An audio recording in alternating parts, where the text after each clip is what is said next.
Vladimir Putin, and were there any preconditions set to agree to this meeting? No, we had a great call, and it lasted for a long time, over an hour this morning. I also had with President Zelensky a very good call after that. And I think we're on the way to getting peace. I think President Putin wants peace, and President Zelensky wants peace, and I want peace. I just want to see people stop getting killed.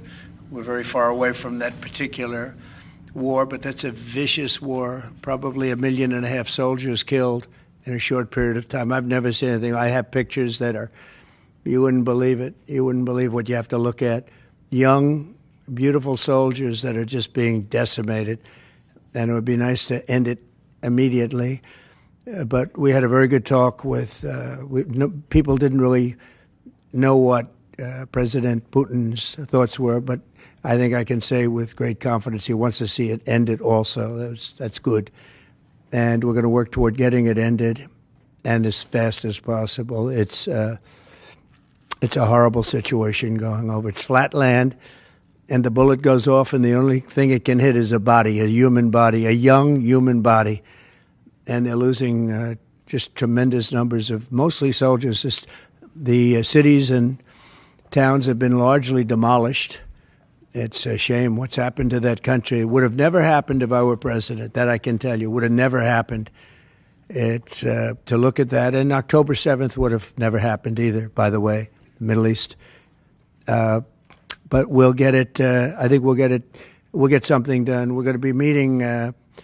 Actually, tomorrow they're meeting in Munich, as you know, and we're going to have some other meetings. And I'll be dealing with President Putin largely on the phone, and we ultimately expect to meet. In fact, we expect that he'll come here, and I'll go there, and we're going to meet also probably in Saudi Arabia. The first time we'll meet in Saudi Arabia, see if we can get something done. But we want to end that war. That war is a disaster. It's a really bloody, horrible war. Did you Saudi Arabia, the first meeting will happen? I think so. We think we're going to probably meet in Saudi Arabia, the first meeting. Any idea when? Hasn't been set, but not too distant future. Did you also be part of that meeting? We both understand. You know, we know the Crown Prince, and I think it'd be a very good place to meet. So it sounds like that would just be a meeting between you and Putin and perhaps the Crown Prince, but not President Zelensky? Probably we'll have a first meeting, and then we'll see what we can do about the second meeting. Did you also commit to go to Ukraine? What about Ukraine? Did you commit to go to Ukraine as well? No, I haven't. I haven't committed to Would go you to go? Ukraine. I would think about going. Yeah, I'd think about it. No problem. You say today, Mr. President, that they receive your vision. What is your plan to end this war? Like today, Secretary. Well, I'm not going to tell you my plan. I can just tell you we've made a lot of progress. This should have been done by Biden, not by me, because this has been going on for now a long time, years. And it should have been done by Biden. Just like the young gentleman that I brought home yesterday after 2 weeks. We worked on it for 2 weeks. He was a fine man, and he was in there for 3.5, almost 4 years. And they weren't able to do a thing, and I got him out. And as you know, I didn't pay $6 billion. I didn't pay anything. We did a trade, and we did a good job. We got him out in 2 weeks. He should have been out years ago. Really should have been out years ago. Oppose NATO membership for Ukraine? I don't think it's practical to have it, personally. I know that our new Secretary of Defense, who's excellent, Pete, made a statement today saying that he thinks it's unlikely or impractical. I think probably that's true. I think long before President Putin, they said there's no way they'd allow that. This has been going on for many, many years. They've been saying that for a long time, that Ukraine cannot go into NATO. And I'm okay with that. I just want the war, whether they are or they're not. But it certainly would seem to be that most people have said that is something that's not going to happen. Are you freezing out President Zelensky of this process a bit? Isn't there a danger of that? No, I don't think so. As long as he's there, but at some point you're going to have elections too. You're going to have an election. He wants security assurances, Mr. President. What does that look like? In terms of what? If the war were to end, he says he wants guarantees of security. We'll see what that means. We have I think when the war ends, one thing he was very strong about, if it ends, he wants it to end. And that's President Putin said that. He wants it to end. He doesn't want to end it and then go back to fighting 6 months later. We talked about the possibility, I mentioned it, of a ceasefire so we can stop the killing. And I think we'll probably end up at some point getting a ceasefire in the not too distant future. Do you expect Ukraine? Say it, what? Do you view Ukraine as an equal member of this peace process? It's an interesting question. I think they have to make peace. Their people are being killed, and I think they have to make peace. We will continue to provide. I said that was not a good war to go into, and I think they have to make peace. That's what I think. Why did you decide to provide support to Ukraine? Would you support Zelensky ceding territory or exchanging territory in any agreement to end the war? Well, he's going to have to do what he has to do, but, his poll numbers aren't particularly great, to put it mildly. He's got a country where, it's been savaged and attacked, and he's got an army that's been very, very brave, actually, despite the fact that, we've given him, in my opinion, $350 billion. That's what the real number is. You don't hear that number. And Europe has given, in my opinion, $100 billion. And they've done it in the form of a loan. And I have a Secretary of Treasury right now who's actually quite brave. He's over in Ukraine on a train. And there's a lot of things happening around that train that aren't so good. And he's going there to get a document done where we're going to be assured that we're going to, in some form, get this money back, because we're putting up far more money than Europe, and Europe is in far more danger than we are. We have an ocean in between. Europe has nothing in between. They have in between? They have Ukraine in between. So wait a minute. So, as you know, Europe is putting up money, and they're getting it in the form of a loan. And the United States under Biden didn't do loans. They just handed money every time somebody walked in from Ukraine. They just handed them money foolishly. This should have never happened. It should have never started. And once it did, other things should have happened. Other things should have taken place. So we're getting security on our money. We're going to have it secured by, they have rare earth, and they have oil and gas, and they have a lot of other things. And we're asking for security on our money. How long does Zelensky have? They've agreed to it. Ukraine? Ukraine has agreed to it. Does that mean you are not sending any more aid to Ukraine? No, we are, but we want it secured, and the money is going to be secured. When would the U.S. stop sending funding? When would the U.S. stop sending funding? Because if we didn't do that, then Putin would say he won. We're the thing that's holding it back. And frankly, we'll go as long as we have to go, because we're not going to let the other happen. But President Putin wants to have peace now, and that's good. And he didn't want to have peace with Biden. Was that conversation with Putin? And you tell me why that is, okay? Was that conversation with Putin to start these negotiations part of the deal to bring Fogel home? No, but it was a nice thing that he allowed Mark Fogel to leave. In fact, Mark wasn't feeling well, but he was, all of a sudden, about 2 weeks ago, he started being treated very nicely. He said they took him out for haircuts. They took him out. They helped him out a little bit and made him feel better, made him look better. And they were nice to him. And he said, I saw something happening. And it coincided with when I came into office. So that was nice. And he's a fine person. He was so happy to be out. He was there for 3.5 years plus. And he shouldn't have been there at all. They should have had him out much faster than that. What does make you believe that Zelensky will agree? Wait, go ahead, please. Sorry, sir, just to be clear, do you see any future in which Ukraine returns to its pre-2014 borders? Well, I think Pete said today that that's unlikely, right? It certainly would seem to be unlikely. They took a lot of land, and they fought for that land, and they lost a lot of soldiers. But it would just seem to me, and I'm not making an opinion on it, but I've read a lot on it, and a lot of people think that that's unlikely. Some of it will come back. I think some of it will come back. Yeah, some of that land will come back. These are both Russian. Who are you with? Sorry, me. Yeah. AFP. You who? AFP, Agence France Presse. Okay. I just wanted to ask you, the things that the Secretary of Defense was talking about the 2014 borders and the lack of NATO membership. Ultimately, these are both demands that Russia has made in the past. Is there not a danger of handing Russia a kind of win on this? Well, I think that if you look at the war, the way the war is going, you'll have to make your own determination. I'm just here to try and get peace. I don't care so much about anything other than I want to stop having millions of people killed. Last night, Kiev got hit very, very hard. I want to see people stop getting killed. That war is ridiculous. It should have never happened, and it would have never happened. Yeah, a couple of more questions. Are you planning to sign an executive order on reciprocal tariffs, sir? Yes, I am. In fact, I may do it today, and if I do it today, I could almost do it right now. Would you like me to talk about it now? I don't want to take anything away from this young lady's day, because this is her day, and I may do it later on, or I may do it tomorrow morning, but we'll be signing reciprocal tariffs. The world has taken advantage of the United States for many years. They've charged us massive tariffs that we haven't charged them. And as you know, I just did something on steel and aluminum, 25%.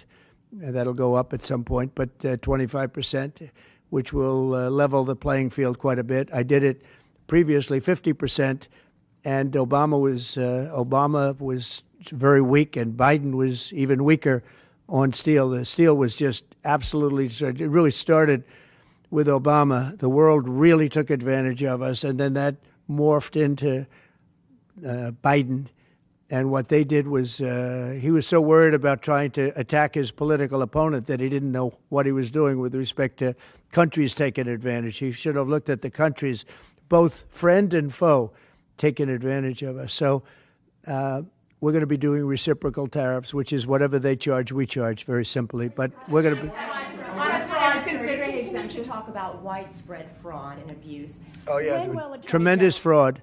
There's tremendous fraud, and it's hard to believe that you can have that kind of fraud. You're talking about are you talking about what?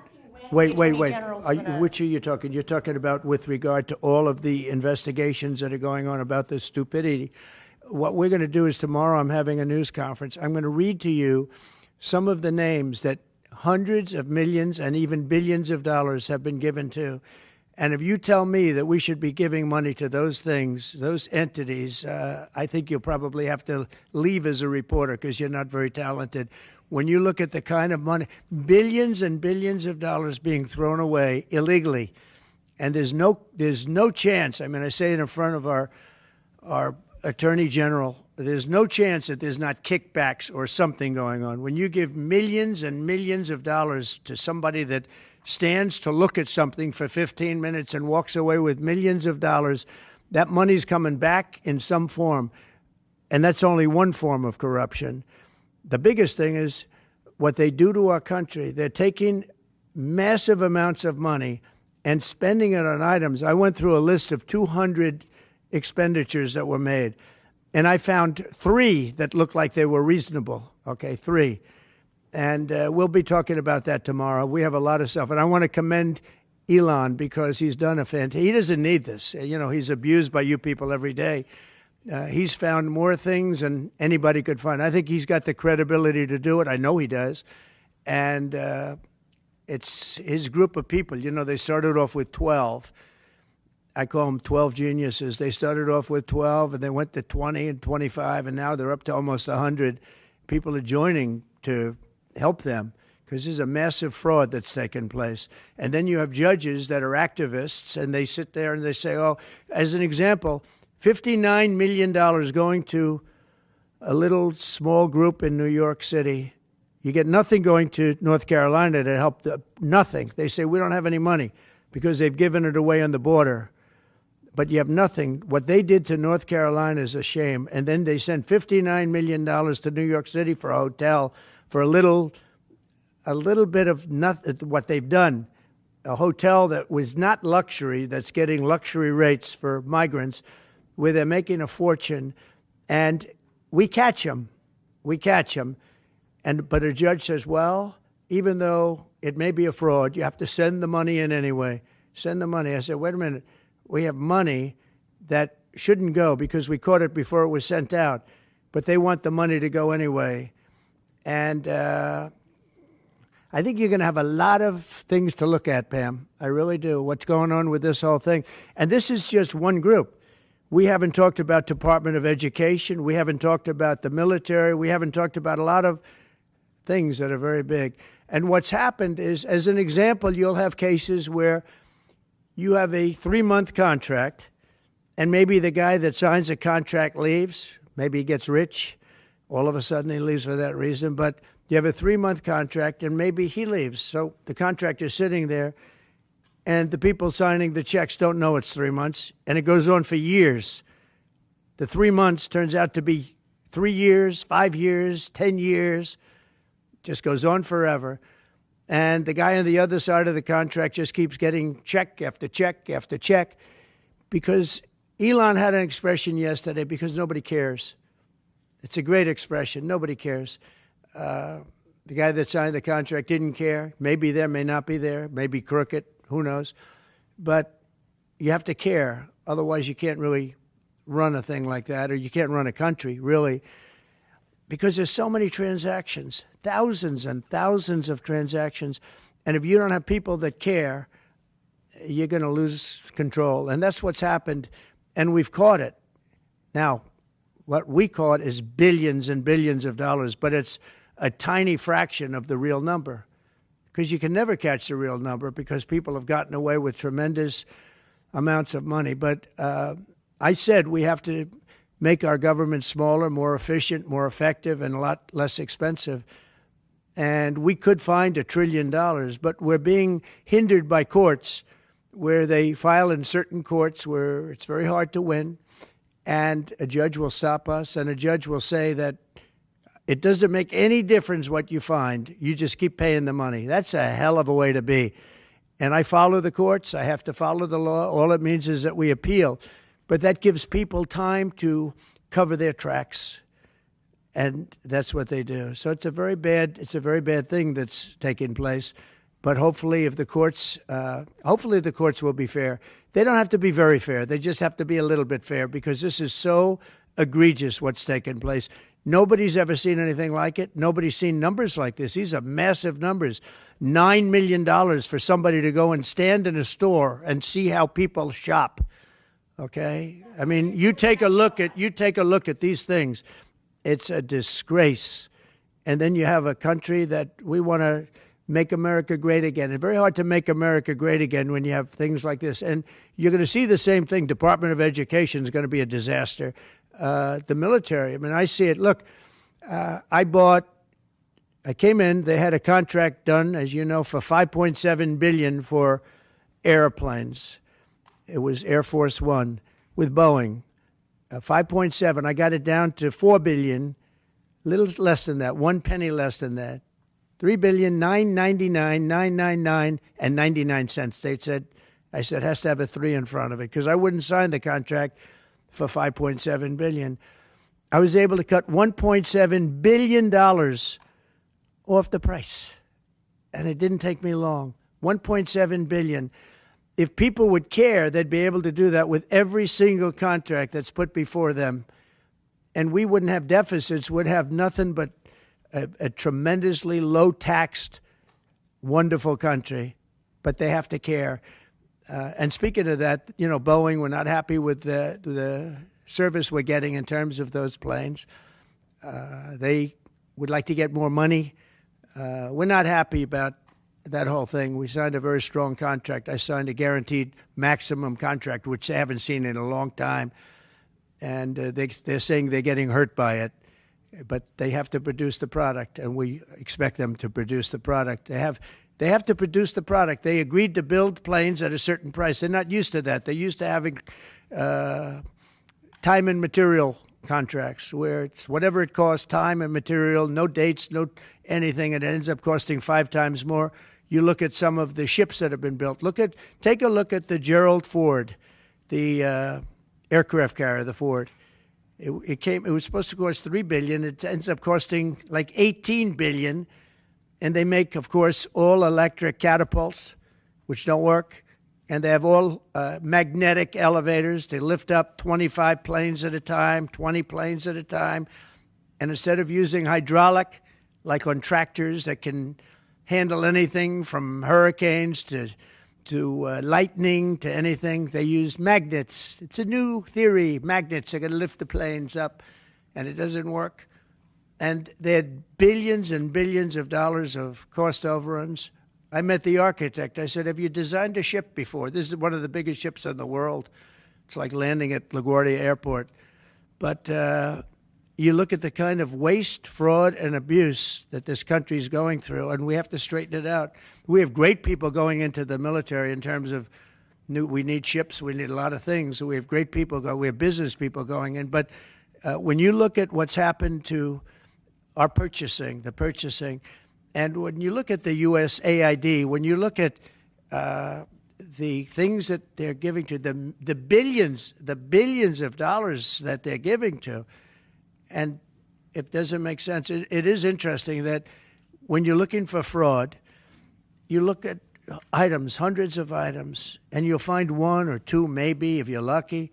Here's something where you look at data, and they're all fraudulent. You know, by just looking at the topic, they're all fraudulent, except it's the opposite. You'll find one or two that's like a legitimate reason. So I just want to thank Elon for going through it. I want to thank all the people that are working with him. You know, we have a big group of people.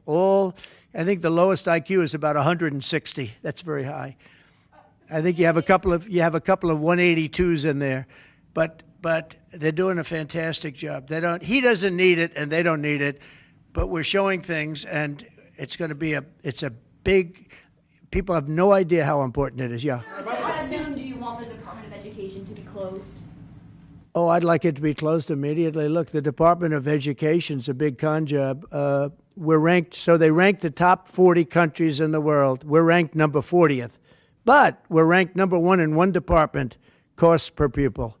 So we spend more per pupil than any other country in the world, but we're ranked number 40. We've been between 38 and 40. The last time I looked, it was 38, and then I looked 2 days ago, it came out the new list. It came out at number 40, so we're ranked 40. Norway, Denmark, Sweden, I hate to say it, China, as big as it is, it's ranked in the top 5, and that's a primary competitor. We're ranked number 40.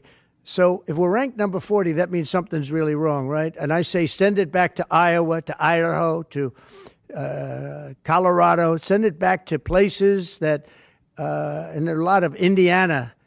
You have a great new governor. You have a great senator that Jim Banks just got elected. You got great people. I'll tell you what, Indiana is going to be fantastic. We probably have 35, maybe 37 states that will do as well as Denmark, Norway, Finland, Sweden. They'll be just as good. Then you have the ones that we all know about. It'll be the same story. But you know what? Even they will be good. Because you look at New York, you give it to Westchester County, you give it to Long Island, you give it to Nassau County, you give it to Suffolk County. Same thing you go out to, and you give it to upstate New York. So you'd have 4 or 5 sections. You give it to Manhattan. Manhattan's a little bit tougher for some reason. I don't know why it would be tougher, but it is. You give to California, and you go to various areas outside of Los Angeles, and you might have 6 or 7 different subgroups. But generally, like if you go to Iowa, you give it to Iowa. You don't have subgroups, you have Iowa. And other places that do a good job. If they do a good job, they're going to do a great job in education. Those places will be every bit as good as the various countries that do so well. All the time, it's the same countries that are doing well. And so we have a Department of Education where people from Washington, D.C., who in many cases don't care about the kids out in the country. They don't care about the farms and the farmer's daughter and the farmer's sons. We have a massive bureaucracy in Washington, D.C. We have buildings that are all over the city. Department of Education. I never said Department of Education's on all these buildings. By the way, nobody shows up to work because they're all working at home. You know, quote, working at home. They're not working at home. And a lot of them have second jobs. And that's the other thing that Elon Musk is looking at. How many of these people are getting checks, working at home, but they're not working because they have second jobs and even third jobs? You're going to find a lot of them. And those people are going to be fired because we have to make our government smaller. All right, one more question. Are you weighing in Yeah, Jennifer, go ahead. Nice to see you. Oh, thank you, sir. Two questions, one on Ukraine again, and then another one on the Kennedy Center. Do you think that as far as your negotiating tactics go, did Pete Hegseth take away some of your negotiating abilities with Putin by taking Ukraine's sovereign integrity off the table, by taking... No, I haven't done that. I'm backing Ukraine. I'm backing Ukraine. Don't say that. I'm approving, but I do want security for our money. You know, Europe is getting security. You know that, right? They're giving their money in the form of a loan. Nobody knows that.